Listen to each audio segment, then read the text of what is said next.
నమస్తే welcome to iDream నేను మీ మాధురి కోల్కతాలో జూనియర్ డాక్టర్ పై అత్యాచారం చేసిన సిబిఐ విచారణ ఎదుర్కొంటున్నాడు సంజయ్ రాయ్ 2 రోజుల క్రితమే అతడికి పాలిగ్రఫీ పరీక్షలు నిర్వహించారు అందులో కూడా పొంతనలేని సమాధానాలు చెప్పినట్టు వివరాలు బయటకు వచ్చాయి తాను సెమినార్ హాల్లోకి వెళ్ళేసరికి అప్పటికే బాధితురాలు చనిపోయి ఉందని అది చూశాక తాను అక్కడి నుంచి వెళ్ళిపోయాడని చెప్పాడు దీంతో ఆ కేసు విచారణ మరో మలుపు తిరిగింది నిందితుడు సంజయ్ రాయ్ సిబిఐ విచారణలో ట్విస్టులు కొనసాగుతుండగా మరోవైపు సంజయ్ రాయ్ తల్లి మాత్రం తన కొడుకు ఎంతో మంచోడని చెప్తోంది అంతేకాదు ఘటన జరిగినప్పటి నుంచి తన కుమారుని చూడలేదని తల్లి చెప్తోంది తన కుమార్తెలు కూడా తన ఇంటికి రావడం లేదని ఇతర పరిచయస్తులు కూడా తన వైపు చూడటం లేదని సంజయ్ రాయ్ తల్లి అంటోంది తనకు ప్రతి పూట అన్నం వండి పెడుతూ తనని చక్కగా చూసుకునేవాడని ఆ తల్లి కన్నీరు పెడుతోంది జైల్లో ఉన్న తన కొడుకును కలవాలని ఉన్నా తనను ఎవరు తీసుకెళ్లడం లేదని ఆ తల్లి బాధపడుతోంది కోర్టులో ఎలా అప్పీల్ చేసుకోవాలో కూడా తెలియని సంజయ్ తల్లి ఆవేదన వ్యక్తం చేస్తోంది అయితే సంజయ్ రాయ్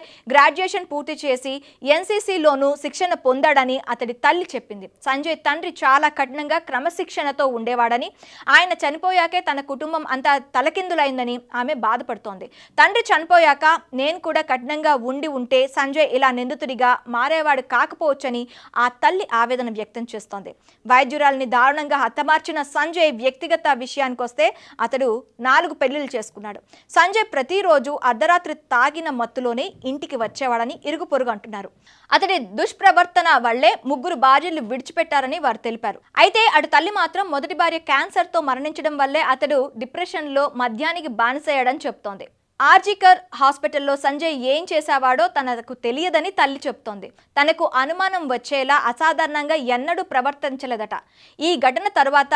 సంజయ్ ఇంట్లో అన్నం తినలేదని తాను ఆసుపత్రికి వెళ్తున్నానని మాత్రం చెప్పి బయటకు వెళ్ళిపోయాడట ఇక